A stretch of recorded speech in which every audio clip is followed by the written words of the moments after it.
ஆண்மை என்னும் வார்த்தை கேட்ட தோற்றம் நீதானா? தேக்கு மரத்தில் ஆக்கி வைத்த தேகம் இதுதானா?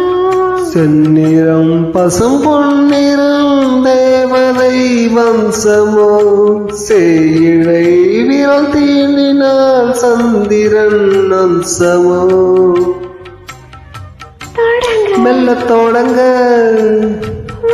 அள்ளி வழங்க இன்ப போதைதான் இன்ப கீதைதான் அம்மம்மா.